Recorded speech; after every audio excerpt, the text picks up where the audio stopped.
A very warm welcome back. It is the PGL Major Offline Qualifier, the final hurdle before they head to Krakow for the PGL Major in 2017. 8 teams already there, of course, as the legends that they are from the E-League Major earlier on in the year. We are attempting to find 8 more to join them. We won't find out for a couple more days who the start of those teams will be, but today is a very important day for all the teams concerned as they try and start with a positive ratio. 4 teams, 5 teams in fact, have already done that as we head into our 6th matchup. Next up, it's a bit of a, what would you call this? A CIS clash, I guess we'd say. HellRaisers versus Vega Squadron. Both come from very different parts of this, of course. HellRaisers have been to the major plenty of times themselves. Vega Squadron never having been there, having won the CIS region. So it's quite a clash of styles, even though they're from the same kind of region here. Yeah, especially when you think also HellRaisers is a pretty known quantity. I mean, they've kind of been actually on a good rise, a good impressive run recently. Ever since Starlighter was, I think, where they first kind of started taking notice that they've stepped up a level. Vega Squadron, on the other hand, I mean, it's pretty telling. The big thing we have to talk about them is their win over MIP at the E-League qualifier for the previous major. I was still talking about it. It's been a hot minute. They were at DreamHack Leipzig. They got I think 5th to 8th there. But overall, I mean, you just don't really see them very frequently. Yeah, it's like mostly online play. You know, they get the odd win here and there against team within the top 20 region, but nothing to really write home about. Yeah, internationally speaking. Now let's start with HellRaisers. It's a good lineup, this one, but what has made them better over the last 6 months, do you think?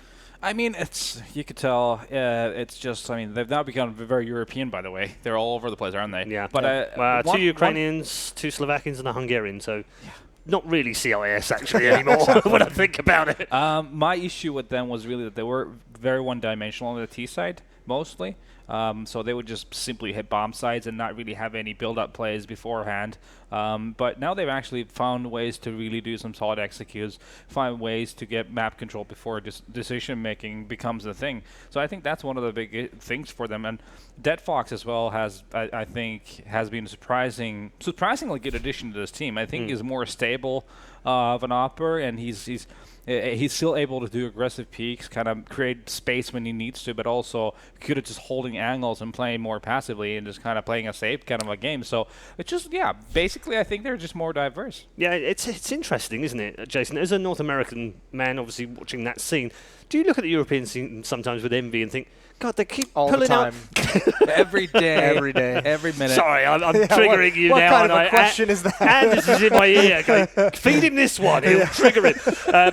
I look at these teams and we get these odd players from one country. Hungarian scene, for all intents and purposes, is not a big scene in terms of Europe. But here's a Hungarian playing in a team of non-Hungarians because he's had to break out of his own region. We've seen it with the Estonians, seen it obviously with Nico in the past as well.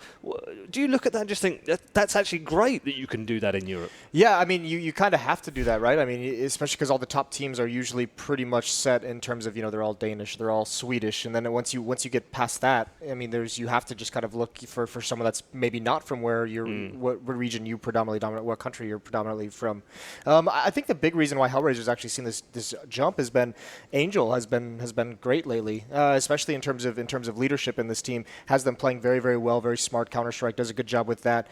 He's even a name that's been bantered about potentially being able to fix Na'Vi. The big solution with them has been like they need in-game leadership, and he's a guy that it's not like, he's definitely going to fix them or definitely be an upgrade, but it's like, okay, well, if they're having all these issues, why not try something along those lines? A guy who obviously has installed the system in this team and with lesser pieces is making it work. So I think he's had a big upswing that's helped them out very, very much. Let's move on to Vega Squadron.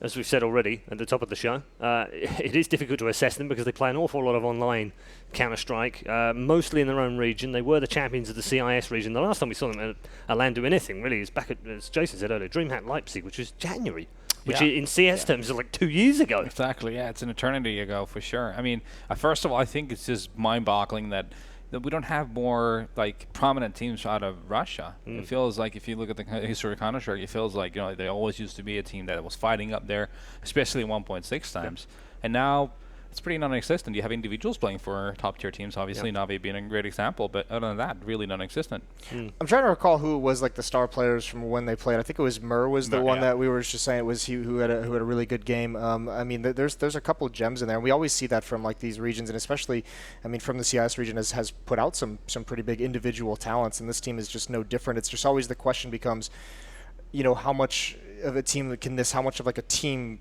cohesion can they have? How can they overcome tactically and in terms of their teamwork? And the question or the answer is usually not that frequently once you get down this deep. So it is very much stars. If you remember that NIP game, it was on Cache. It's a map that lends itself to being individual, a little bit more momentum based as well. So once they kind of caught fire, it just kind of swung from there, and there was just no stopping them. And that seems, especially, I mean, that's pretty consistent with most tier 2 teams, but especially with a team like Vega Squadron, you have to rely on that skill. You have to rely on them catching hot and just keeping that throughout the course of a map. Yeah, and still their hot map. 80% win rate so far on Cache over the last few months. Not a huge amount of games played on it, but still their best map. Is it similar to the Mouse Tengri game? Do we look at HellRaisers and go, if they're smart, they'll just get rid of any hot map that they could potentially become a banana skin, or do they just not care?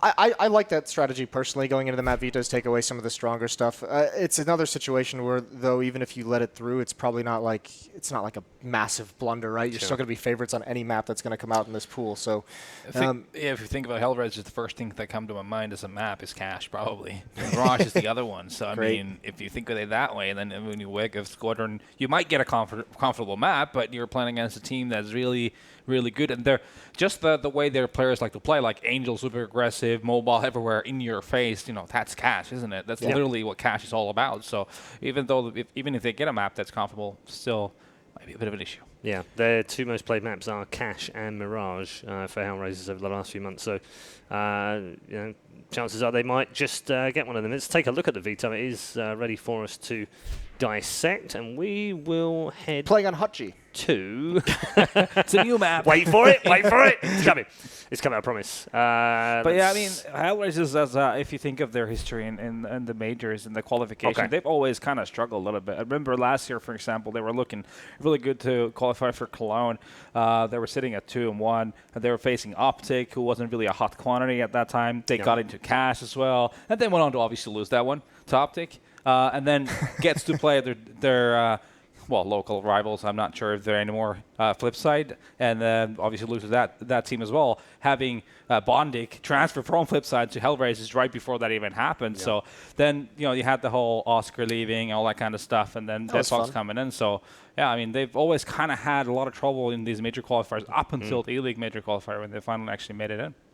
Right, we're going to head to Mirage for our map between these two teams. No surprise to see Mirage, I guess, with Cache vetoed out by HellRaisers. So they do take that road that you suggested that they would, Jason, which is, let's just be safe here. Let's take away the best map they've got and then play them on pretty much anything else. And Mirage is probably a good pick for them, right? Yeah, I mean, certainly. And I mean, definitely with the alt power that they're going to have. One guy, actually, I just want to touch on this just because, I mean, HellRaisers is going to have plenty of win conditions in this map, obviously.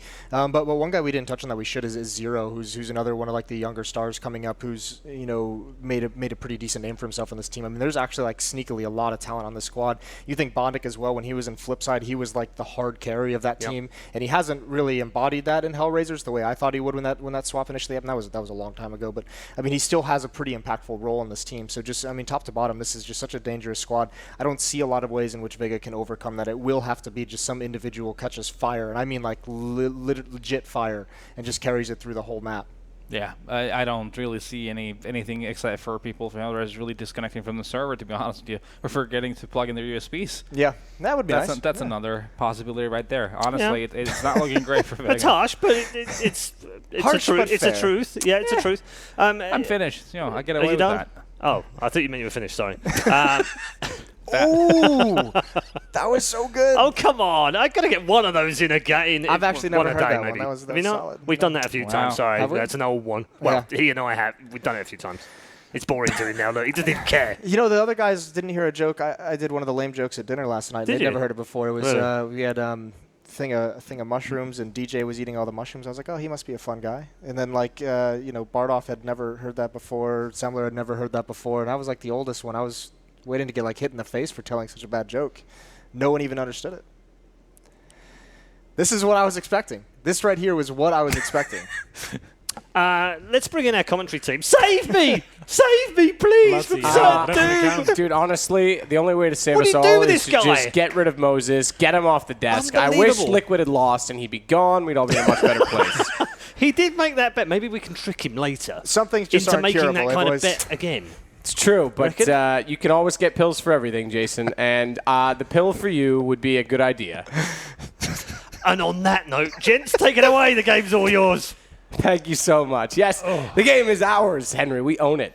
We do. I spent a week casting Evanders. Not enough innuendo for me though, Matt. I'm glad you're back. Thank you. And we're hopefully going to be setting the world on fire with Vega Squadron versus HellRaisers. Well, no, you set the world on fire with him. We would drop a bomb. That's right. That's good. See, that's why you're here. You're the brains behind this operation. And that's we're so doomed. But so the guys pointed out Vega Squadron definitely the underdogs here, right? You're a bit of a HellRaisers fan. You kind of like a few of their players they've got going on, right? To some extent, yeah. I definitely don't mind Dead Fox. I think Dead Fox is someone that came into this team when Oscar left, and we thought nothing of. We thought coming off of, what was it, Pixel Fire last year when he was playing with Barbar, who since moved on as well. There wasn't going to be much there. It was sort of a resort pick, if you know what I mean. Like, they had to find someone to put in the role. And he's actually stepped up and done very, very well. I think Zero was another player. Him and Sticko picked up last minute. Zero literally, if you go back to the minor, what was it, a year and a half ago for the Columbus, Zero was a player where it was either pick him or someone from CIS. And whichever they picked determined which minor they went into. And they ended up sticking with Zero. And they did it with only 2 games of practice with him, or scrims, I should say, and it's worked out. So, yeah, there's some cool storylines there for sure. That was like one of those things as well, right? They had like a day before to work out what their roster was going to be, and they picked it like the evening before or something like that. That was insane. But, yeah, they're definitely the favourite team going with this one. Vega Squadron, I think they're like the dark horse of the event. They have the upset potential. I don't think anyone will be watching their demos particularly closely coming into this one. I feel like obviously in the Swiss format, you're not going to spend a ton of time kind of counter-stratting them. You know they're going to be decent aimers, like these teams in the Russian region normally are. Just a safe set of hands, nothing too flashy, just having some solid players to play against. And if you just stick to your own game, you should be fine. I think HellRaisers, they're one of my picks to go for as a top 8. Probably like one of my kind of 6, 7 picks I would pick out of the 16 we've got here. Vegas Squadron, I didn't even consider them to be a top 8 team. So I think they've just got that team that can be the sleeper and have the kind of maybe one win. They put the nail in the coffin for an IP. That's the next point we're going to bring up. That's absolutely true, but you can't really gauge too much from that considering the kind of form NIP were at that point, the abysmal form they were showing. Like, they haven't even made it to this minor, you know, so kind of like that's even more testament to what kind of state they're in right now, you know. Yep, I would agree with that. But overall, yeah, Mirage should be a decent game. I'm expecting Vega Squadron to maybe get 9-10 rounds, but HellRaisers, as long as they stick to their main game, they should be absolutely fine. Looking at the Vega Squadron names, trying to remember, we saw already kind of heavy hitters from that last major qualifier. I think JR was decent with the AWP. Kashanda as well, like I remember them being decent aimers overall. That's what I took away from them. Like NIP just looks a little bit overwhelmed in that department. Looks like they're getting ready to sit down. And it's like we will have HellRaisers starting on the T side here, Vega Squadron on the CT side. Do you think Vega Squadron could win this one? Is there any part of you saying that could happen? In this game, yeah, but I don't know about getting through that's what I mean. Into the major. They're going to be an upset team, if anything. They'll ruin someone else's Yes, I mean, see, the thing is, I made this tweet saying it's feasible that this could be the first event without a North American team, and that's only just due to inconsistency. I mean, Cloud9 and Liquid should both make it, Absolutely. Specifically Liquid right now. Optic's a bit more of a mess, and where you look at those inconsistencies, that's where a team like Vega could slip in. Yeah, okay, I'll do the same as you. They're a bubble buster. They're on the cuff. They could potentially get in the right circumstances, but I don't have them in my 8. No. Who are the surprise picks you've got in your 8? Like, who do you think could upset? No one's picked Godsent in there. I think Dignitas. Godsent definitely is another upset team who could be in the back end. I think Tyloo's going to make it. Really? Yeah, I think Tyloo's going to make it this time. Well, they're already 0-1. That's fine. They played Liquid, and they went 16-14. So yeah. I'm okay with it. We'll see. Tyloo's definitely always one of those teams you never really know. They haven't been as kind of head-turning as they used to be, like a couple of years ago, maybe 1 year ago, when they kind of turned up to Malmo and they're beating big teams. I don't think we'll see that kind of performance from them again, but this kind of event, yeah, sure, they might have a chance. They wouldn't be my top 8. I didn't pick Godsent in mind. I do know they're definitely up there with a shot of it, but just from what I've seen so far, it doesn't look to be that convincing. They've got a win here today, so hopefully they can prove me wrong. I'd love to be proven wrong with that team. I think the players there are great, and especially like Disco Doplin and Necro, for example, definitely deserve a chance up there. Yeah, absolutely. Absolutely. No, I think Lekro's a player for me that at Malmo really came onto the scene. And obviously he had his little chance in Fnatic when that whole incestuous thing went down. And it unfortunately never really worked out for him, and he kind of lost, I don't think lost stock, but lost some of that hype that was behind him. He's still, regarded as a top Swedish player right now, and he certainly has his place on this team. But there wasn't as much hype behind it just because he didn't arrive in that circumstance. But I think, yeah, definitely I would agree that Lekro and Disco could easily be two players that could help push that team a little bit further forward. I'm still concerned when they say they're looking up strats 15 minutes before That's on not YouTube. great, is it? Yeah. That's not great. Well, Yeah. either way, that's neither here nor there. So we're going to get into this game. Vega Squadron versus HellRaisers. It will be HellRaisers, like I said, on the T side. We're expecting the exact same strategy we've seen from every single team. 2 smokes, 1 towards steps, 1 towards jungle. We have got a Superman, though. 0 with the Tech 9 and body armor. He'll be running in first, trying to get the headshots. And Chopper, he's actually stepping up to the plate and denying the execution and finds 2 quick headshots. 21 HP. Chopper going to try and get another one, but can't. Sticko's going to swarm him, walk back and around as Dead Fox smokes to CT and connector, but not at jungle. So they're going to take the fight rather than sit back and allow the CTs closer to the bomb site. Dead Fox starting it well.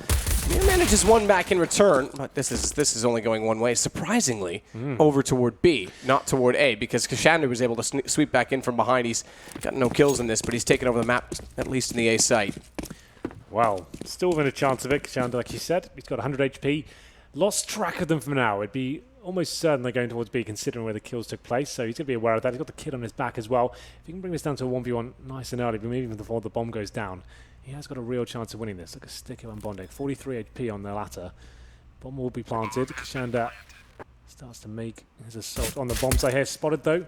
Doesn't get taken down. Not a single bullet landed just yet, but he should be dealt with momentarily to know exactly where he is. Crossfire set up as well. Could get a double kill here. There is a chance as he takes down Sticko. I thought he was going to get both of them right away. Bondik is very lucky. Oh, this is even better. Bondik, find time, and somehow snaps over to take him down. Saves the round. It looked very convincing when they walked into the A site, but they were so occupied fighting off at jungle. They almost lost the battle in the end. It will go 1-0 for the T side. It will indeed. A brawl there to kick things off. Chopper getting up close personal towards that A ramp. Manages to find 2 headshots. He thought he'd locked down the execution at that point. But the frags coming in thick and fast towards jungle. Like you said, most teams are actually focusing towards CT spawn. HellRaisers opting to go towards jungle and the connector area. Some variations on the smokes I described, so it's a little bit different. But overall, HellRaisers with a 2v1, bomb down towards the site, and we did have a slight chance there for Kashander, but didn't work out for him. B-Rush, hate to see this, but it looks like there won't be a stack towards the B side at all. We've discussed this the last couple of weeks as to why this can be such a nightmare, just rushing in towards B and having no idea if there's a stack on the other side. But looks like they'll find pretty easy access to the B site. Angel and Bondik opening things up, and the bomb should be planted. Look at the damage inflicted, though, just by silenced USPs. Yeah. 200 damage going in there. That's not bad. But no kills, unfortunately.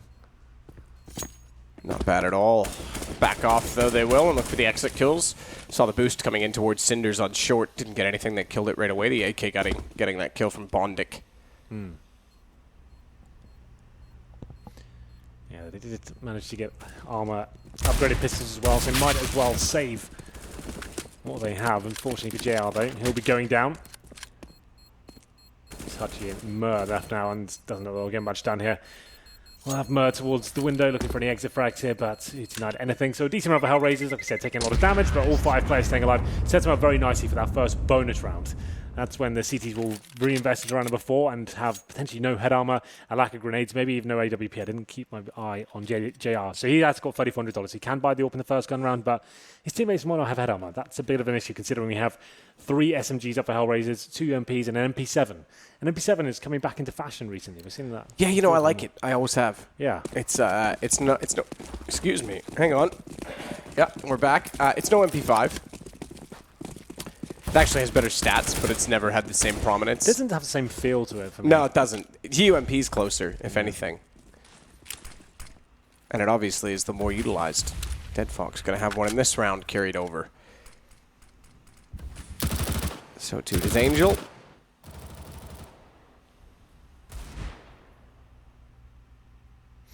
Well, this is much better from HellRaisers. No B rushes here. Solid default. No one on the A side of the map. Suggests they might be going towards short here. A split, not really a possibility. So 2 players head towards short, Bondik and Dead Fox. 1 player holding the connector, looking like they want to investigate the area of the map at least. Just trying to get that first pick. That's normally the objective of these rounds, it's always a guaranteed victory for you. 1 pick, commit to a bomb site, keep all 5 players alive. They will indeed head towards B, but Hutchie, he finds the first kill. Makes things a little bit interesting there. It's Angel who goes down towards the A side of the map, so not a big deal here. The bomb heads towards B. That'll be planted momentarily, and it should be almost guaranteed at this stage. It should be Bondik to plant the bomb. Should be a straightforward bomb plant, but Mirror's actually got Dead Fox down before the plants commenced. So 4 versus 3 on retake, favoring the CTs. That's pulled back. Don't expect them to do much with this, given that it's just the pistols, no kits, no armor, but still they fight on to make it at least expensive. 2 AKs survive, Bondic getting the last 2 kills, and we go into the gun round with some reinvestment required from HellRaisers. Thankfully, it's the SMGs they lost, not the AKs. Yeah, that's right. 2 players surviving, both at AKs. That's the 3 SMGs going down. So, if anything, it actually boosts their chances of winning the next round. They have more firepower here, and the AWP comes out as well. So, it affects the money, sure, but in terms of winning the next round, they're looking very good. So, Vega Squadron, like I said, 3 players out ahead armor. Not so much a factor now, considering there's SMGs down. The AWP does come up for jail. They've got 1 defuse kit. Look at the lack of utility, though. 4 smokes, barely any HEs or flashbangs, 1 incendiary. Not looking good. I'm doing a fast set piece if I'm HellRaisers right now. That would be perfect. And Sticko, he heads towards B, and he's looking very confident, pushing through the smoke here, trying to find the first frag.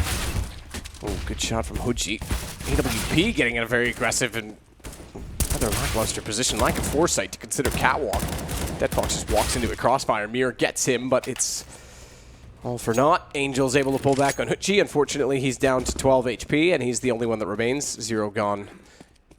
Yeah. And an expensive round this time for HellRaisers. These rounds are always an anomaly. If you're the in-game leader, you've got the 3-0, you know the money's going to be low over the CTs like I've described. They have no real utility to work with there. A fast speed. This first span and it works. It's not expected. If you get that first kill, great. But they ran through smoke. A little bit separated at that point, and crossfires coming from CTs. 1 player is short, 1 towards the bench, and just kind of taking the aggro away from each other is actually quite nice from the CTs, and they managed to pick the first gun round. Not a huge deal for HellRaisers. Still residual cash here, so AKs and orbs come out once again. But Vega Squadron keeping a decent amount of players alive. There's still a lot of reset potential here. This will be more of a standard round now from HellRaisers. Just default crossline format across the map and see if they can find the first pick. And a bit of damage coming in towards middle. 0 goes down to 34 HP. No death inflicted as of yet. It'll be Bondic holding towards Palace and Dead Fox, of course, with the AWP. The star player for HellRaisers, I would say, at this point. If he turns up, they usually win games. He's just going to jump to check. Ooh, I like it. It's the right concept. It's the right idea. There is a player there. It's Stiko, according to Dan, it's Stiko, like Nico and Hiko. Is it really? Yeah. I don't know. Do we listen to Dan? Do we trust him? Sometimes. I don't know if I trust Dan. I mean, anyone who goes to a 24-hour gym midday rather than hanging out with his friends. Who's his friend? Well, all of us. Oh. I don't know if I trust that man. Flash goes out. Mirror's perfectly aligned with the crossbeam of the arches, so he won't be blind up. Neither too is Hoochie. It is going to be Chopper. Fully blinded, but still turns around and times it well to take down 0, dropping bomb temporarily, but they will take over the position from Connector, only for a minute. Gun barrel shows Kashander. Takes down Dead Fox. Angel's got the opposite side of Arch. And Connector Arch, that is set, but he's got other tasks trying to watch off toward the window.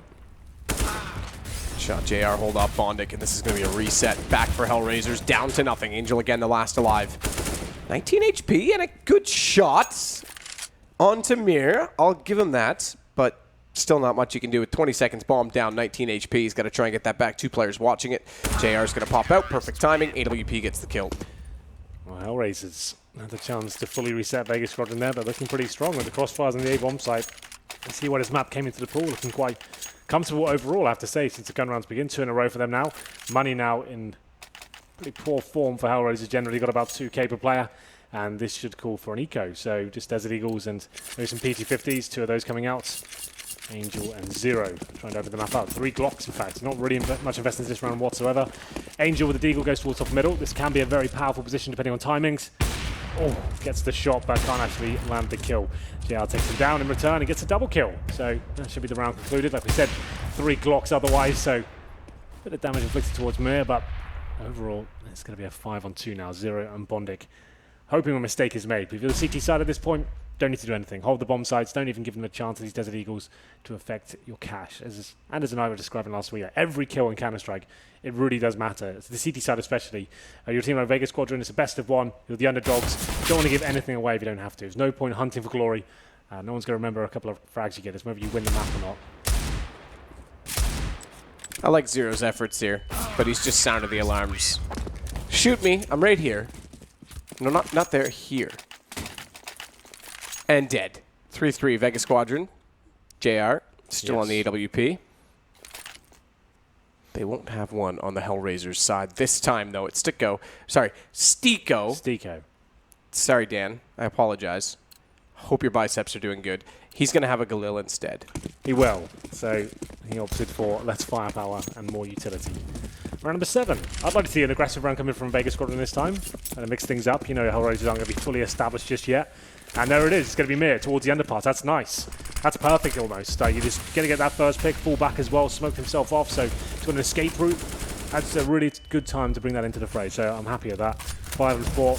It's Angel that goes down. Like he said, a low buy here as well. A little for Sticko. And Hutchie, he doesn't seem to be happy with this. He wants to go for a bit more. He's got the smoke to at least cover him and give him a bit more protection. But has got full control of the B apartments at the same time. He's funneling them back towards A. So we also got Kashanda, who's in the palace area as well. This is looking so promising. A nice off angle for him. They're not going to be pre-firing that. If he gets 1 kill, round over. If he goes down to nothing, though, which is unlikely, then we still have a round on our hands. I reckon he gets this kill. Yeah, there's no way he even pre-fired this angle. It's horrible. Bondik's considering all angles except for this one. It's that good. It's that good. Kashander takes down Bondik. It's not a bad name for your member. As Stico will get JR. They're going to walk in from A main. Dead Fox gets Kashander back, though. So even though he took at Palace, he wanted to retake the site to help Chopper, who's got information. There's one towards Sandwich, which means he can pop out perfectly timed to take down Dead Fox. No information toward Connector, but sit tight. Not much more needs to do. Just buying time and space as Mir's going to catch off Zero. And then finds Stico himself. Calculated aggression coming in from Vega Squadron there. Like I said, that round is the perfect time to do it. You've won 3 in a row. They'll be adjusting to what you're doing, realizing you're playing quite a slow pace, passive hold on either side and managing to get towards underpass. Nice shot from Mir to get the first kill. Then they overwhelmed the apartments as well, and the B apartments, just pincering everything on the CT side. Very, very good. Vega Squadron take the lead now after losing the pistol, going 0-3. This is looking quite promising for them, I have to say. Another eco coming in for HellRaisers. So Desert Eagles across the board for the T side here. Sticko, he's picked up some body armor as well, but no nades. Very unlikely to make anything happen on Mirage with no smoke grenades whatsoever. Even Molotovs is a bit of a problem. And we'll see whether they can even find a couple of frags here. Now they've heard the Deagles going off, the CT should fall back. They need to challenge for these frags. Got the open CT spawn. Angel, though, trying to challenge the first kill there. He's got a slight chopper. Can't land the shot just yet. And there it is. Gets taken down.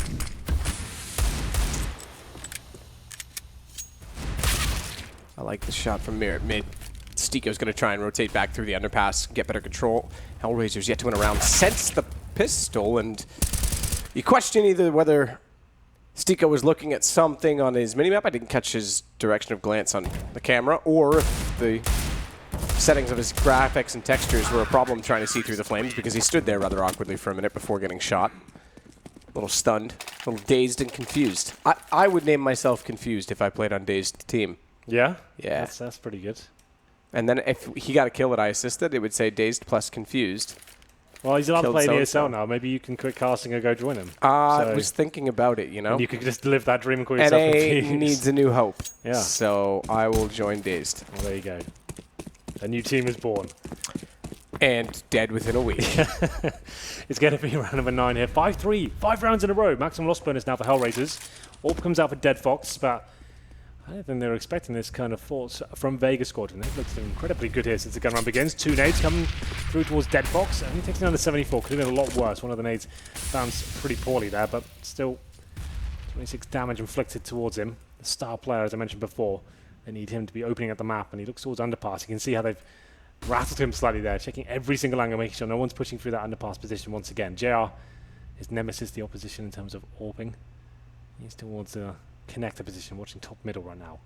HellRaisers feeding out the map. And unfortunately, once again, it's that A-round position that gets taken down. Angel meets his maker in the form of Chopper.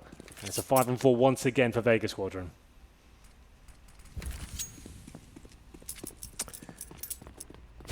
Yeah, they've had all full control of this CT half since they've got the guns out. It's really calculated. They're like flashing over, pushing it together, making sure there's a refrag potential there as well.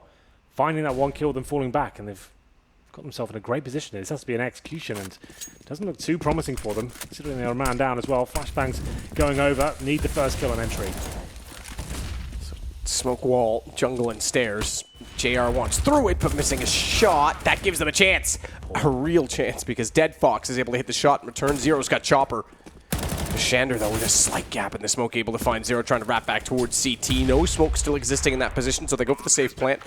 Has to be babysat by Stiko, who's left himself open. Watch Mirror. This retake timing could be perfect as he gets both. No one considers it. They just looked there but didn't have further information. It's all on to Bondic. He has got the diffuser. And the Molotov goes too deep, so he's got some room to play with. Is Hoodji going to try and sneak up? Not going to happen. Not on Bondic's watch. They'll finally pick up a gun round. Bondic very good in the clutch situations. Cool, calm, and collected there in the 2 versus 1. I was disappointed with JR's decision-making in that instance as well. He takes 2 shots, misses them both, has to fall back through the smoke as well, and just runs back through to take the 3rd shot, like gives a free kill basically towards Deadfox, who had nothing to work with there. Bondic, though, up against it, manages to deliver. CT's going for what looked like a full defuse. Didn't come with the bomb at all, got taken down. Bondic very calm and finds the final frag as well. Come down to a 1v1 though, Matt. So this round very important. It's no surprise we've got a tactical timer here from HellRaisers. They know the implication. If they do lose this round, it's $1,400 coming to their bank accounts, and they don't have an AWP this round either. So take the time out, get 4 available, as you can see at the top of your screen right now. Double AWP set up now for Vega Squadron, mixing things up. So Hutji and JR. Have a look at the scoreboard as well. 10 frags for Mir and Chopper. There's been the aggressive players, been Mir and that underpass and Chopper towards A ramp. 10 frags for Bondic, no surprise considering they've won their first gun round for them. As we get into round number 10 here, being quite a fast-paced first half. Double AWP set up, and interested to see where they take you. Usually you go towards the B site, control 1 player on that side of the map, anchoring we'd call it, towards the B apartments, trying to show presence and funnel them back towards A. And the AWP will be facing towards middle and A sites. Secondary one, but here we go. No nades whatsoever for Angel. Ooh, good counter Molotov to top mid. Brave. Very brave from JR. Smokes went down, Molotov toward top mid. No one else to watch that position, though. So JR, putting himself down there with an AWP, has essentially locked himself there. He's going to rely on that slight bit of information behind him from the M4, but now has to battle his way back to safety, hence the deep smoke that he'll now retreat through. And I assume wrap back through window, or is he going to stay A side? Yeah, now there he goes, window. More than that, even. So they're being dynamic on the AWP, but they're going to give up mid in doing so. Stiko is actually going to come in from the underpass, as Zero has been watching off at least toward Catwalk. He's not had the courage to look out toward the window yet now that the smokes have dissolved. But this is looking more and more like a B with the fact that they're hesitating to try and take middle. Well, I think you might be absolutely right here.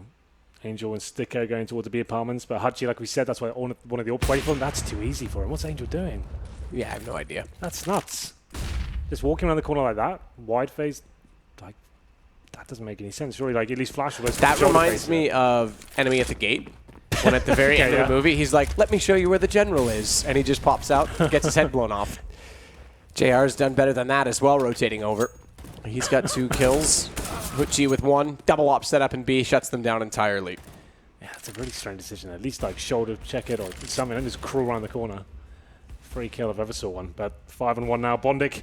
And we did say this would be a horrible round for HellRaisers to lose their first gun round in the previous, and now not finding a single kill. As I said, Bondic does take down Mir, but he cannot win this round. 5 seconds remaining. He gets no money. He does save the AK. It's not going to matter too much. He can drop like a UMP. He's got $1,500 residual cash, but there it is. Vega Squadron go up 6-4 here. And we'll see the lack of money to work with for HellRaisers. They get 1,900 next round, so enough for a mishmash by, that's if they save the AK this round. This still won't be great. There's the shots from JR. His teammate took the aggro from the B apartments. It's that AWP wombo combo. Wombo combo. I haven't heard that in a long time. It's good, isn't it? It just came to me. It's not bad. Something to work with. Yeah, we'll bring that. I think that's some Super Smash Brothers. We'll bring that into this as well. Counter-Strike term. We'll take it. We didn't take everyone else's terms, so. Well, Angel is going to come from the depths of the underpass this time with pistols and the single AK for Bondic. Yeah, they forced one into this around the AK. Bondic has to step up.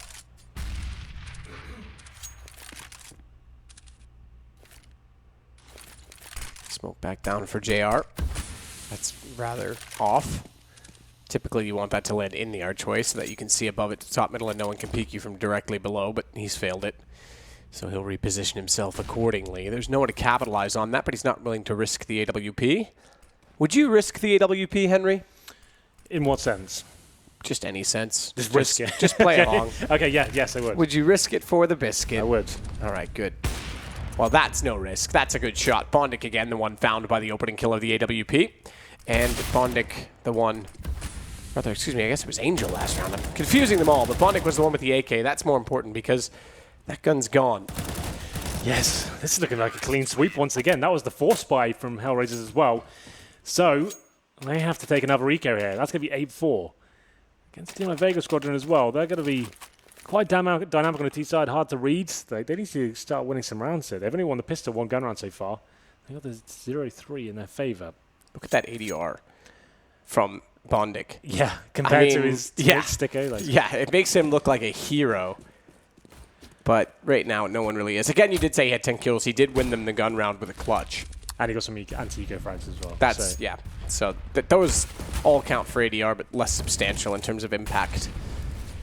JR, no smoke in front of him, Peculiar. As they put out a few Molotovs, he backs off the angle. They try and rush by it and go toward B, but it's really just Stiko that's there early, and he's not going to have much to work with on the Glocks. Yeah. A Glock train? The Glock train. Choo Been a while. There is a Deagle in there as well as the driver. Ooh. I'll be your driver. Yeah? Oh, I've seen your videos, mate. I'll pass.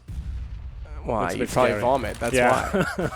If Moses can do it, so can you. Hoochie's going to miss a shot. That becomes a problem because now it's pistol versus pistol, and he's giving them an entry. Again, the double op set up toward B, though, on the rotation from JR. He's picked up another kill, but he's got to go to the pistol. It's almost the right two people to run into. The problem is they actually hit some shots on the way through, which makes things harder. As Zero goes down despite trying to pick up the AWP, and his favorite, it's Bondic that remains. Bondic looking for a gun. There isn't one. Oh, there is. I take it back. Well done. If we can clutch this, he'll go from hero status to god status. Bondic, 3 versus 1. Bomb down on the side as well. Got 40 seconds to work with here. Still has 100 HP, but no armor, no nades. Trying to bait out. He's gone CT spawn potentially here. Oof, just about nails the landing there on the ladder. It does go down eventually. Kashanda finds him. Really trying to pull Kashander out. Yeah. I've gone through the vent. I promise. Come to me. Yeah. Didn't work, did it? It did not, but it's 8-4. 3 rounds in a row for Vega Squadron once again. So we take another tactical timeout now for the HellRaisers side. Definitely the favourites in this matchup. That goes without saying. Like an established team that plays in like the Pro League and they go to big events and have some decent showings every now and then. They don't get super deep in tournaments, but they make playoffs and stuff.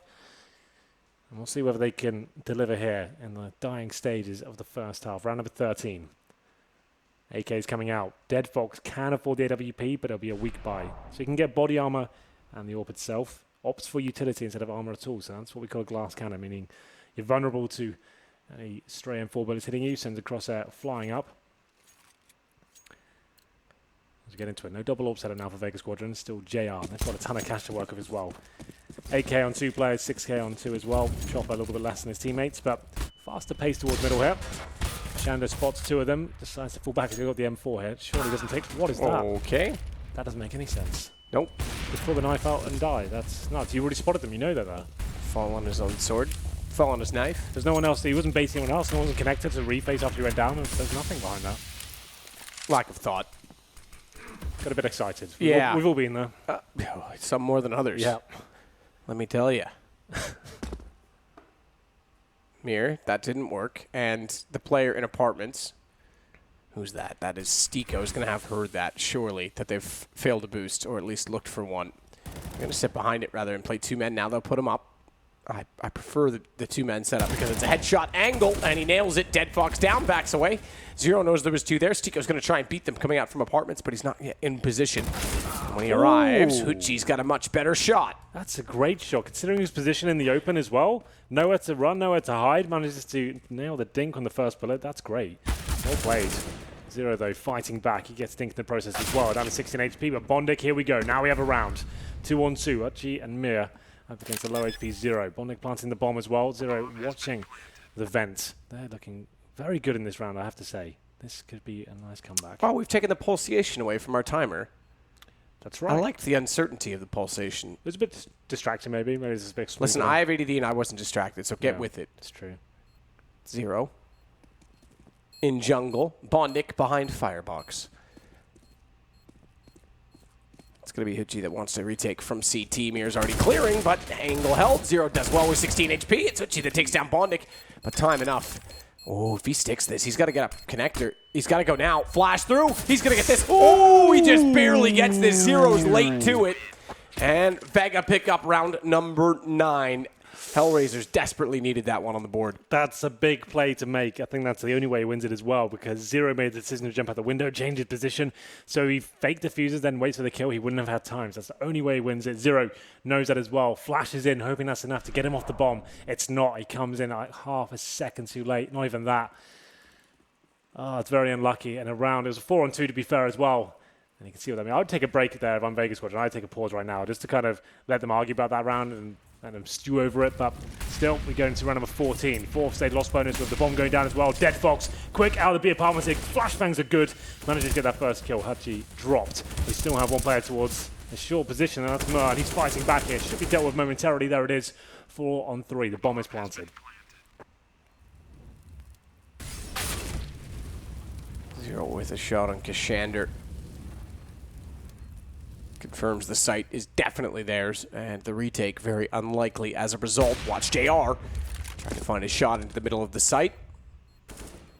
Can't quite do it, and he backs away with the AWP to hold it to the next round. So HellRaisers do pick up number 5 in what should have been a 9, potentially 6, if you take the last round into consideration. But Vega still have a chance to reach double digits. They've got reasonable money if they save this AWP and M4 more specifically, and it looks like they will. Good shot on Mystico. There it is, HellRaisers throwing the rulebook away and saying, let's just go fasten towards B, pushing through the smoke. They tried it on the first gun round. Didn't really work out for them. This time they find a bit more success. The flashbangs were very good. Dead Fox able to find an almost guaranteed frag towards that van position. CTs just didn't see that coming. So they find the 5th round. That's with the pistol as well. This is still not looking fantastic for HellRaisers. They can get 9-6. I'm sure they can probably bring this back. 10-5, depending on the next half pistol, I'm not so sure. But still have a full buy here, of course. Round number 15, Dead Fox on the AWP, who has been very quiet to say. He's on 5 kills, 13 deaths. Like I said, they win games. It's normally down to Dead Fox being lights out, being that superstar player we know and love. But this is a big tournament for them. This is the major as well. And he's not turning up in the best of ones against the likes of Vega Squadron. It's difficult to find that much hope for the rest of it. But still. There we go. Sticko smoked out of the B apartments. And Hutchie wanted to explore the prospect of maybe pushing that, just getting into that window position just to have a decent angle, have a retreat strategy as well, but no damage really inflicted just yet. Full default for HellRaisers.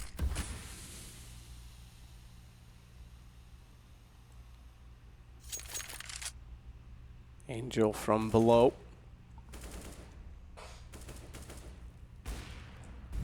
They haven't really done much with this position. Every time they get to the underpass, you expect, okay, take mid. They're going to try and split connector. They only won 2 gun rounds, keep in mind. And although the pistol, they did well to take over the A site, that still came to a 1-on-1. They've not done that at all on gun rounds. It's showing that their depth is limited. Push up from Hutchie. That'll open up a doorway, a passage of opportunity. As it gets traded by Bondnik, that favors the offense. JR thinned out down to just as lonesome on the AWP. That seems to be enough. Takes Dead Fox. Angel gets Mirror, but JR is up to the task as he drops the bomb. 9 HP left for Angel. We go 10-5 at half. It's not looking too good for HellRaisers, is it? Overwhelmed by the AWPs once again. JR with 2 frags there, managing to finish things off. And HellRaisers didn't really have an answer for it whatsoever. 2 gun rounds picked up after winning the pistol. Like we said, I just want to reiterate this. Dead Fox, in terms of fragging, he's on 5 kills. And then Angel, another big name for the team as well, 7. So that's the problem here. They're just losing those kind of fragging encounters. There's good decisions from Vega Squadron generally. I pointed out and kind of told everyone that those pushes towards underpass they're doing, towards Palace as well, very calculated and very good aggression generally. So you can't really say that HellRaisers didn't have a chance to find frags. They were gifted a chance at the duels, they just couldn't hit the shots. And going into a very important round here for HellRaisers generally. We'll have a look at their buy. 4 sets of armor for them. Dead Fox with the defuse kit, a couple of flashbangs for him. 1 smoke for Vega Squadron. And aggression coming in. That's better from Bondnik. Gets the first kill, takes down JR. They'll need more than just that kill to make sure they're comfortably back in this game. They need the round. That goes without saying. Stiko's going to get Mir. Yes, B apartments. Yep, saw it on the left. Lovely picture in picture. Bondnik gets Kashander as well, but he lost Angel in doing so. It still gives them a 4 versus 2 to work with as he backpedals towards CT. Gets Chopper as well. Bondnik looking quite good in this pistol round as Huchi going to try and walk back out. Has no clue who's firing at him and from where, excuse me. He's sure to go down, and Bondic confirms that with his 4th kill in the round. Quite simple stuff there. Who knew Bond was good with a silenced USP? Well, on a Majesty Sturvis, who knows? That's true, actually, yeah. That's a good point. That could be terrible. Pushing the A ramp there was Bondic and co. Managed to get the opening few frags there. Not too bad at all. Shuts down, like we normally say, everyone's doing the same pistol round in the current meta in CSGO. There's 2 smokes in. Vega Squadron only had 1 smoke, but pushing in, finding any players with smokes in their hands, they get the first kill. And Sticko stepped up in the B apartments as well. And they do manage to win a much-needed pistol round. Both of them now for this map. They lose this best of 1 after winning both pistols, maybe getting both 3-0s as well. That's going to be shocking for them. It will be the 4th spy from Vega Squadron. No bomb down in the pistol. Deagles, Tech 9s, no nades. Chopper, no armor for him, and he finds his fate towards Angel's MP9 now. 5-on-4. What they really do here, I described earlier that without smokes, you can't really do much of it, but JR disagrees. He finds a kill on Bondic there. Good shot at Fox. Shander gets him back, though. 0. Can't capitalize from Catwalk to take him down. They're just walking out and giving themselves away. Mir and Huchi find kills from through mid, and an immediate death as they walk around the corner, and Mir's standing at the bottom of the ladder. He now upgrades onto a FAMAS bomb plant as well, and Stick goes on 21 HP. Does have a kit and a smoke down to a 1 versus 1. He's got a chance. Tech 9 drawn for the range game, but a smoke's got him out of the sight, and more cleverly, he's going to wait to see if he pushes through. I don't know that he will. It's going to be close quarters. When that smoke dissolves, it's headshot battles. Bombs on the inside of the box. Mir, he's not going to fight for it just yet. Flash going to be thrown. 2 HP for Sticko. He's already used the smoke. Flash does catch him on the way through, and he actually gets it on the defuse. Mir's late to the party. So they make up for the one that they gave away in doing the same against, who was it that defused Chopper in the first half? Yeah. Oh, well, I think they're going to buy for this one. Okay. Yeah, they get the bomb down in the second round. They find 4 kills. I actually find 5 kills, I beg your pardon, considering that was a full defuse there. They know the city money's not going to be great. This is a ballsy cool map. So, what's the final buy? 1 FAMAS, 1 UMP, Galil, Mac 10, and a Deagle. They still have a bit of money left over, you know. Mirth, obviously, stayed alive with the FAMAS, so he's got 3k, but JR, he's not messing around, is he? Another Deagle headshot for him. This is a bit of a mess for the CTs. They lose the first player, and the A site has been overwhelmed. No presence there whatsoever. They drop yet another frag, and it's at the Bondic now. That's the last line of defense to stop the bomb going down. Ooh. Starts off reasonably well. Good headshot. Looks for another, though. Kashander beats him with the Mac 10. It's 2 versus 2, and yet again, HellRaisers struggling to just close out these rounds against Vega early in the half. It's a backpedal toward B, or is it? Bombs down inside of A. How do they choose to wrap around? Yeah, options now limited, considering the bomb's position. Only so much you can do. Looks like JR's trying to maybe get towards B and come all the way through CT spawn. His teammate Chopper, though, needs to stay alive as long as possible. The good news is they have the minute to work with it, so we'll keep our eyes on JR for now. What's his plan? He's got a Deagle, 6 HP and coming towards short. Okay. Considering where he was, didn't have to come all this way to get that position, but there you go. He's going towards the vent, and he won't get a kill from there, but if he picks up something, it's going to be 0 that takes him down. So again, Vega get things close, but looks like they'll be coming up short. 33 seconds. Chopper has done well to sneak into the site undetected. Yeah. Sticko had just peeked this. He's going to grab the bomb, but swinging wide. He could find 0. Finding the second kill. I doubt it. Jumps up, reads it. Whoa, the low HP, 1 HP. And 0 is able to survive. That's as close as you'd like. Good lord. They can buy again. I think they do. They want to keep applying the pressure to the CTs there. Loss bonus accumulating. Like, they brought into the last round, but technically they should EK here, but they can afford 3 AKs. Why not? UMPs from 2 players. There's the shot from JR, the star. He seems a bit of a menace with that Desert Eagle. CTs, they know how low their money is, so FAMAS's 3 M4s, but you can see Dead Fox, no utility whatsoever. Same story for Bondic as well. The Vega Squadron just convert one of these close rounds to victory. They're right back in this game, but Dead Fox doing a great job there. Quiet game so far, but lights him up with the FAMAS up to 0 as well. Spots 1 towards the connector. Should be guaranteed a frag here, considering he's locked Mir out. It's going to be the man advantage for CTs though. HellRaisers keeping their heads above water just about each round.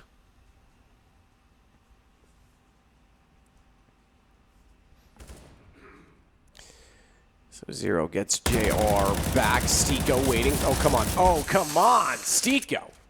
What have you done? That's just, ugh. I'm sorry. I'm sorry to everyone who had to witness that.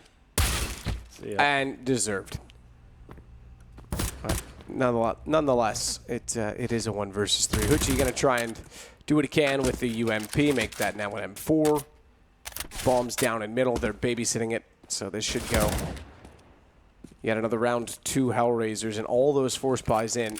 Yeah. It's going to have to be time to sit back, surely. They had to convert one of those to At really least get a justify bomb it. Yeah, something, but they've made the rounds close, so they kept the CTs modest, right? But that's about it, and there's going to have to be an eco next round, you're right. So, Haji, unless he's got some sort of miraculous play up his sleeve, that will be the case for them. Best he can hope for, in my opinion, maybe find one kill, that would be about it. And he keeps limiting the CTs going forward. He doesn't really have time to work with all the position. 0 finds him in the end, and HellRaisers now can probably take a sigh of relief. Round number 20 has to be the eco here, 2.2k per player. Here's the replay. Dead Fox doing good work there from the window. Like I said, very slow game from so far. That's much better. Not with the AWP, but at least he has impact on a big round for them. As we said, it's going to be maximum loss bonus next round for Vega Squadron, so they can afford to invest slightly into this one. A couple of players with body armor, some upgraded pistols as well. They get $3,400 into the next round. They have been very good with the Deagles. JR once again trying to cause some chaos towards the top of mid. Doesn't find anything just yet. The CTs are aware of this situation, don't have to challenge. Let's hold the bomb sites, get the crossfires set up. So it's Junior with the Deagle. He's got his teammates walking out from the underpass now. They'll try and take window with a boost. Looks like it's going to be Hoochie that they put up, but Dead Fox waiting for it. Good flash timing, though. He won't be there when they do get inside the window. Knows they're there, though, and wins out with the AK. JR and Mir now the last 2 alive. And they'll die just as quick. 10-10, HellRaisers pull it back. On their CT side, looking strong so far. 5 in a row. The 4 spies coming up short for Vega, but they'll be back into guns this round. And in fact, not only into guns, they'll be into an AWP on JR. Well, we do indeed tie things up, and HellRaisers probably can't believe their luck with the situation they found themselves in with the 4 spies and winning both pistols as well. Still have a chance they can lose this, but they're on a CT side now. Technically still a CT side of the map, but that's changing all the time. It depends on the matchup, really, but Vega Squadron looking like they want to execute towards A. Maybe JR to go for the contact play here, seeing there's a gap available to him whatsoever in the smoke. Can't find anything just yet. Someone says it's Stick O, but DDK says in an interview he asked Stick O, and it's Steak O. So I'm going to stick with Steak O. Okay. Did that confuse you? I'm just going to say Stick O. All right, fair enough. You do one, I'll do the other. One of us has to be right. As a duo, we will be correct. Well, some aggressive play there with the MP9. It finds a kill and dinks Hutchie as well. So definitely worth it considering the weaponry. And the Molotov always took him down there as well. Yep. He does a 9 HP. One more tick would have done it. Well, tick-tock. He's still got 9 HP on the clock. Ooh. That doesn't really work, but... Well, it was fine. Yeah. What's wrong with it? HP doesn't go on the clock. Well, actually, truthfully, health is essentially the clock of all humans. Yeah, that's... You know, when we run out of health, we run out of time. So... It worked better than you think. The body clock, yeah. Okay? Yeah. So in a more existential way? Yeah. Just don't mess with my... whatever it is I was doing. Yeah. Well, either way, back to the game. Yeah, shall we? Smoke down. Oh, this nade timing. Oh, a little bit early. And missed. If Hoochie was a step closer, that could have been a kill, but it's going to be the M4 to do it instead. Catches Mir in the head. He's got Shander with the same fate. HellRaisers looking rather good inside of the site. They've stepped up more efficiently on the last few gun rounds as they try desperately, rather does Hoochie, to get a kill. He does get one through the wall onto Dead Fox, but it puts him to 13, so not a kill indeed. It's 11 now for HellRaisers, 6 in a row. And no bomb plants, even though the loss round bonus is maxed. I imagine this will be an AK buy. It looks like that's the way we're going. Kashander's already hinted toward it. Yeah, Kashander's just gone all in, hasn't he? Before his teammates even buy, and they take a tactical timeout. So that's their first one. Oh, what's considering they've lost 6 rounds in a row in the second half. You'd expect to take it a little bit sooner, but still. Either way, money is tight. They do have maximum loss bonus, but even on the T side, that sometimes isn't enough for a full buy. You need the bomb going down as well to keep buying over and over again. So sure, they can get AKs, maybe a Galil here or there or a UMP, but it won't be the full buy they're looking for. We have one player, Hutchie's on $4,500. So okay, so there's the sacrifice. JR's down to a Tech 9. No nades for Mir. Same story for Chopper. Has 1 smoke. But still enough. Hoping to get back into this. I'm not sure this is the right play. We'll see what they bring to the table. I'm assuming this will be a full set piece. He's go towards A and try and get the smokes down as quickly as possible. They go for the opposite approach. Did you know Going towards middle, what have you got? that 29 people have been shot in the groin, rather than the very specific area of the groin this year in Chicago? I didn't know that. Yep. Shot in the dick is essentially what I'm saying. The dick's blown off. Yeah. That's ridiculous. Ridiculous. Yeah. Carry on. Yeah. Nothing to see here. It's all fine. Kashander's going to go out from underpass this time. Dead Fox waiting toward jungle. It will indeed be a good position for him if they, and they look like they will, go up connector. It's Kashander and Hutchie that are going to lead the way. Flash over or flash through? Looks like it's through, but it's not good enough. Dead Fox in the wall. Doesn't know where it's way to fire next, though. Zero gets Mir, but Hutchie makes his way onto the stairs. That's going to pull the attention of Bondic, so Chopper's able to take him, but they don't account for Angel in the shadow. And from the shadow of Hell, he will indeed pick up kills. It's going to be 12-10 as HellRaisers lead the way, continuing to be perfect on the CT side. Yeah, looking much better. They were touch and go on the T side for sure. They've won both pistols here as well with 3-0s either side. So bear that in mind. They just about have the lead here, 12-10. And once more, we have Vega Squadron with a partial buy here. Let's look at the money for HellRaisers as well. We've got 13k for Zero. Similar story for Stickos, just over 10k. So yeah, they're fine for a few rounds. So this should be a guaranteed win for them. Just Eagles, Tech 9s, no nades. 2 players unarmored as well. So this is going to be 13-10 and probably HellRaisers converting the victory.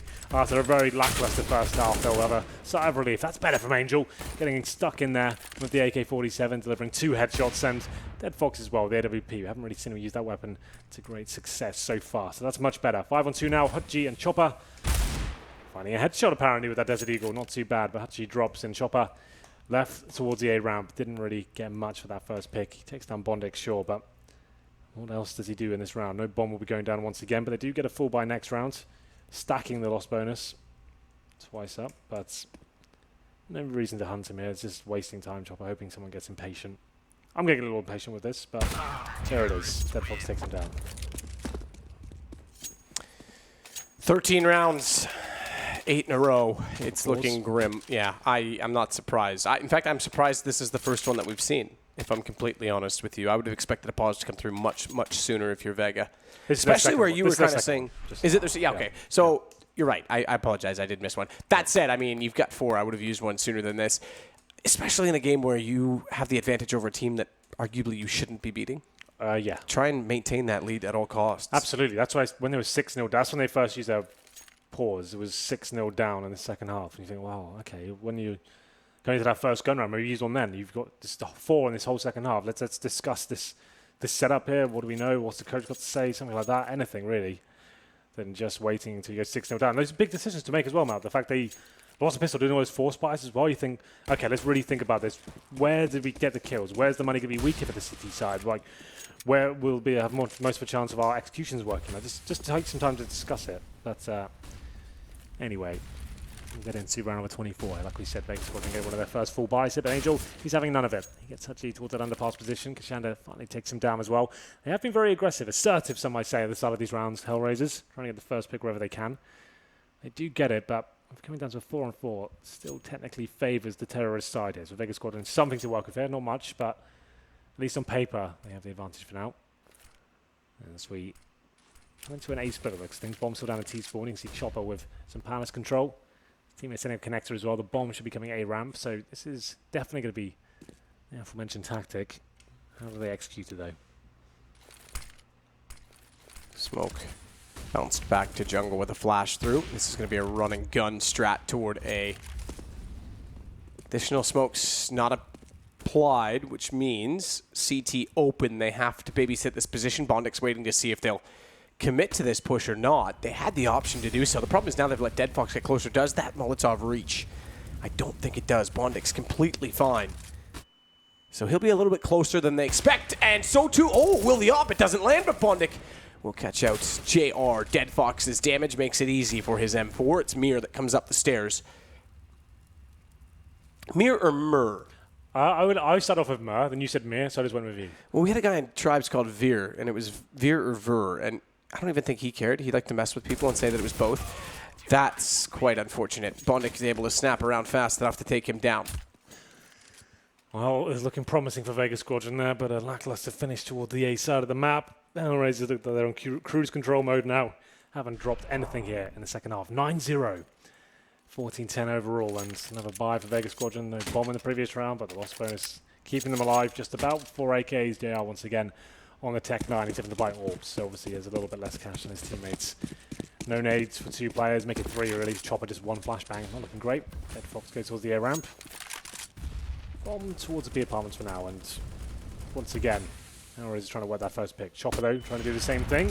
Flashbang was good, but he does not spot Dead Fox and make his way towards the A side. Ooh. Good play from Bondic to take down Chopper. Yeah, but it's poor from the team because where's the refrag there? They've got nothing from that, and it's going to have to go in towards B and hope for the best here.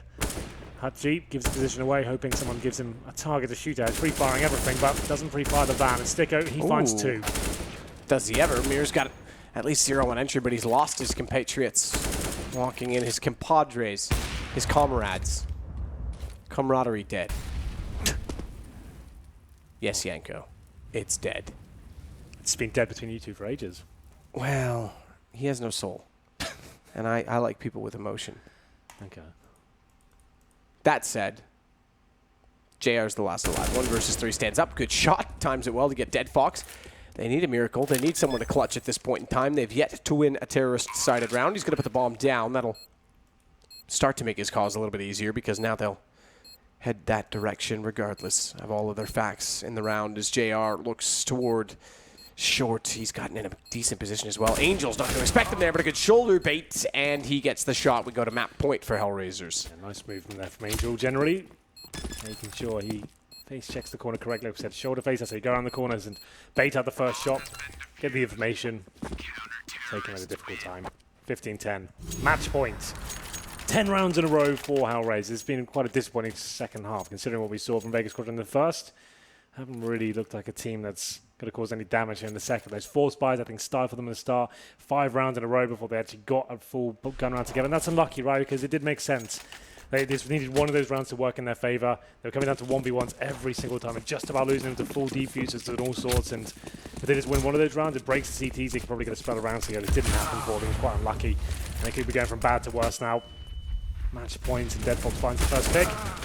Chopper does fight back here though, so does Mir, so we've got a round on our hands at least. Towards B they will go, the bomb's in that direction. At 0, he's fighting back from short, through to the smoke.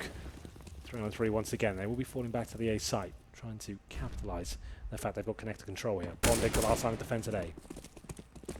The last line of defense. Kashander, already inside of the site is Bondic. Backs off. Last time this Molotov didn't make it to the corner, he was there. He was able to get a kill on the planter. This time they go safe side in the open, but away from Bondic, who takes down Chopper on retreat. So forget A main as a post-plant position. It's going to be over toward jungle instead. And over toward jungle instead, that's where Stiko wants to get back into the site. As Hutchie looks elsewhere. Flames below. He can't drop off sandwich to change his angle. He's going to go now. He's gone too soon. He's gone way too soon, Hutchie. Oh, dear. Down to 4 HP. He wants to go in there. And he's timed it all wrong. Kashander wants to slip up and try and catch them off. He may do, but they're going to hear him coming. They're going to be staring him down, or will they? He's got a gap in it. He's going to draw this out as long as possible. They're already on the defuse. And I think indeed they do. That's going to be the way it ends. HellRaisers get 16 rounds. They sweep the CT side, getting 9 in a row. They got 11. 11 in a row, yes. That was almost as good. Did that last kill there? That didn't make any sense, right? He dropped the Molotov in sandwich. You think, do you know what, guys? I'm just going to give you this one. It was a fair fight. Welcome back. Congratulations. I'm jumping in the fire. It's over. But yeah, fair play to HellRaisers. I think that was a wake-up call for them that first half. They looked a little bit out of their depth, and Vega Squadron pushing them left, right, and center, every position. A ramp, underpass, top and middle. They were getting shut down, losing the first pick time and time again. But what a clinical performance in the second half. 11-0. Vega Squadron, to be fair to them, like I described towards the ending stages there, the force by situation, I think, will let them down. They had 5 rounds before they actually got a gun round out. They were very close rounds, but unfortunately, unless you actually get the round conversion, it doesn't really count for much, and they limited themselves dramatically then. Yeah, hugely. I mean, it never worked at all, and I get it. I get the mentality, and I admire it that they want to take the fight, but cut your losses at some point in time. You gave away a rather substantial lead, and honestly, HellRaisers built into this game. They looked slow, if anything, to start it off. I think that was good, though. If they had had that CT half start and they got like the 10-0 right, they probably wouldn't be the same team going forward into the next game. Now they realize, okay, right, it's a bit of a wake-up call. We're up against, even though the lower teams at this tournament can cause some damage, you need to have your wits about you. And they did win both pistols. Yes. And 3-0s either side, but that wasn't the HellRaisers going to be making the top 8 of this tournament. So it's good to see them in the second half step it up. But I think there's still a chance they will. They go 1-0. They're our 6th team to do so. Yeah. Paul, that's your cue. Thanks very much, Matt. Yes, of course, we'll return back to our commentators for game number 7. Before then, we're back at the panel once more with Moses and Natu to break that one down. They got away with that a little bit there, Natu, to be honest. Great second half on the CT side, but first half, Vega looked really good. It feels to me like it may be a bit of a, I don't know if it's an issue for HellRaisers going forward as well in their T side. They looked very uncomfortable when it came to the fact that their opposition was playing very aggressively. Yeah. And when they had to slow down their way of playing, they just didn't seem to. They kind of seemed clueless, to be honest. And then they went for straight up bomb side hits. Just trying to walk into B, just get manhandled by JR's AWP. So that's something for them to be looking into. Like if our opponents are playing, basically just feeding your own medicine, which is what HR likes to do. We saw it in the second half. They play aggressive. How do they adapt? It's kind of ridiculous to think of that. Yeah. You're an aggressive team on the city side, but then you are having a lot of issues adapting to that kind of style yourself. Yeah, what do you think the main issue was in that first half? I mean, it was just kind of funny. I mean, Natsu kind of nailed it there. I actually thought HellRaisers were going to come out with a little bit more of like no respect style, but it seemed like Vega was the one who did it on their CT side. It's just funny seeing two teams who like being aggressive and liked having the aggression on the defensive side. Couldn't really find a place to be aggressive on the terror side where you get to dictate the pace. When they were on that, that's where you get to choose if you want to be aggressive or passive. That's where you get to choose where you do it as well. Neither of them could figure it out. So yeah, a little bit of a scary first half. That's sometimes where you see the underdog catch a little bit of momentum and start to feel a little bit more calm and comfortable about themselves. Saying, oh, these guys aren't that bad. We can actually take them. And that's where you sometimes see those upsets happen. But I mean, this was just all HellRaisers in the second half. First 3 rounds of the gun round on the second half, I was going to say, yeah. They were close rounds. Yeah, there were a couple in there. You think if Vega would sneak one of them, then maybe they get their momentum back, and then that could have been a different result. Yeah, it just came down to the fact that the second round came into a one-on-one, and that kind of forced. Then Vega came on to bind in the follow-up round as well. They all went really close, but then finally HellRaisers managed to stabilize, and then there was just one team on the server, to be honest. I mean, it's an impressive second half. Let's not take anything away from that. I know Vega didn't necessarily find the right way into any of the bomb sites, but that's partly because of the good setups from HellRaisers. Yeah, absolutely it was. And I mean, they did a great job of opening kills. Like we said, they like to be aggressive on the CT side as well. We saw Angel being very aggressive everywhere, going underpass, coming up mid, and just kind of throwing him off the game, making him feel a little bit unbalanced. But yeah, I think that second half for Vega really did rely on those first 3 rounds because you can't really fault them. And actually, I think that's the right decision when they have those 2 rounds where it comes down to just one player on HellRaisers up. Keep buying because you have the economic pressure. Reset them early, get that cushion, build that lead a little bit further, get yourself closer. We see teams, at the top tiers even do that, continually force buying back into that because they know they just have the economy so shattered on the opposing side. So you can't really fault them for those decisions. I thought that was quite good. It is a little bit unfortunate that it doesn't go their way because they don't get any credit for doing the right decision if it doesn't pan out in the end. Indeed. MVP for this one, you mentioned him at the start as the man that used to be the hard carry. It's Bondic. He's had another solid game. He's back. Yeah. Maybe. I don't know. Possibly. Statements. I know. One game in, he's back, boys. It's just my favorite phrase Without these days. taking anything away from him, if there was a first half MVP, it must have been JR, wasn't it? His ult was on fire. He didn't seem to be missing anything. Yeah, he was very good, and I mean that's the impressive part as well, especially with an AWP. If you have a team like HellRaisers, especially with your aggression, if you kind of put them in their place and make them play a little bit slower and methodical, then the Opera can have some real fun with it. And then even when they started to pick things back up, it was like he had caught a little bit of fire and was able to handle the faster hits as well. Yeah, Bondic was having a clinic on that A bomb site, but at the same time, you kind of also have to take into consideration that Vega was very disconnected in the way they attacked a lot of the times. Just giving individual frags to him, even if they're attacking as a unit, still just way far off from one another to be able to refrag. There were some really questionable rounds we saw for Vega's T side. Like one round was just like their strategy was throw some smokes, throw some nades, send one guy up, see what he can find at the A bomb site, completely abandon him. The one round they took the entire A bomb site and left the bomb so far back, and he never came into the site. And then by the time he gets there, all their smokes are gone, so they're exposed from every angle all over again. So just some very, very weird, questionable, like maybe miscoms, maybe just Vega not having a great game plan that they'd kind of established going into it. But yeah, that T side was very lackluster. I'd say, I mean, to me, it felt it was more of a poor game plan on the T side for Vega Squadron than like HellRaisers waking up, for instance. I think that's maybe what allowed them to wake up, even, is just a very disjointed T side. Okay, well, let's find out from the Ukrainians of HellRaisers, because Yunta, the coach, joins us now from the player area. Thanks for joining us. Congrats on the win. Good win in the end. But were you a little bit worried after the first half? Yeah, hello first of all. Yeah, definitely I was like a bit worried. Like we started a bit shaky.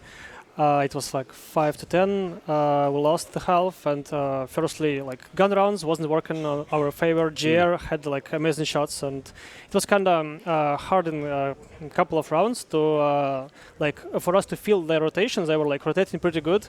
GR was going back from window to B house, and they were using it, and they surprised us definitely with 2 ops. So it was like kind of a lot of things that they surprised us.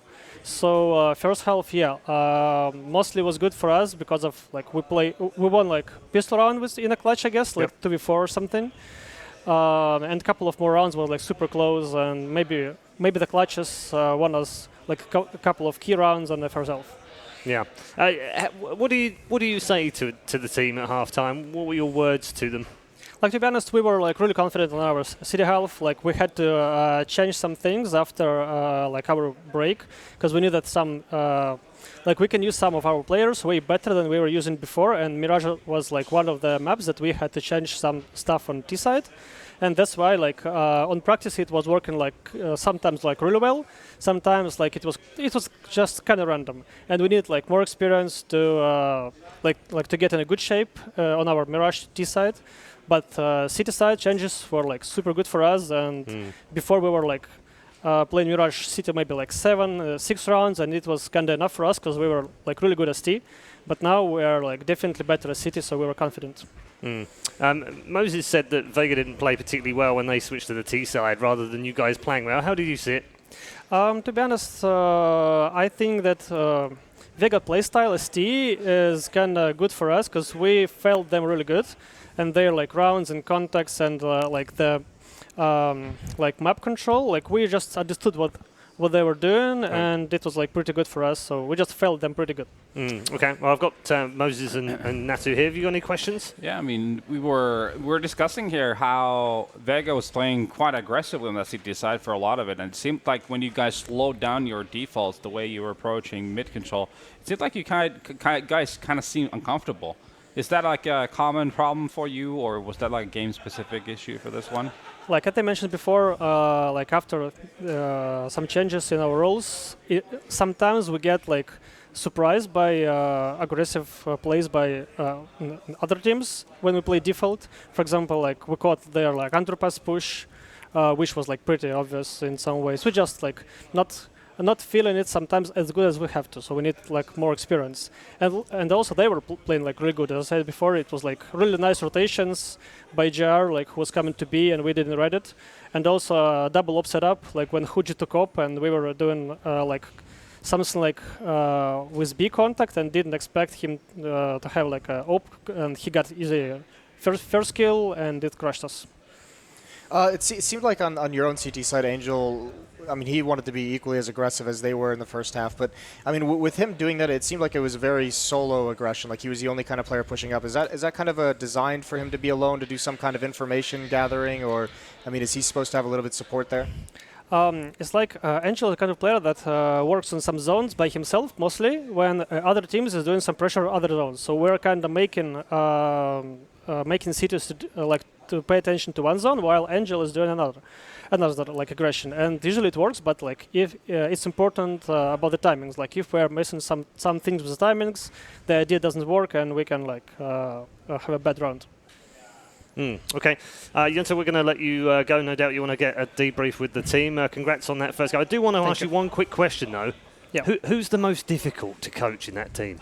Go on, just tell us. No one's watching right now. I don't know, like. I don't think there are like we have a like really nice team, really friendly, and I really can't say that we have like one guy. It's okay, you can say Bondik. No one's listening right now. No, Bondik is improving really well, and I hope like for this tournament and like hopefully for the major, he's gonna be one of our star players. All right, good to hear from you. Thanks very much, and good luck tomorrow. As Yunta, the coach for HellRaisers,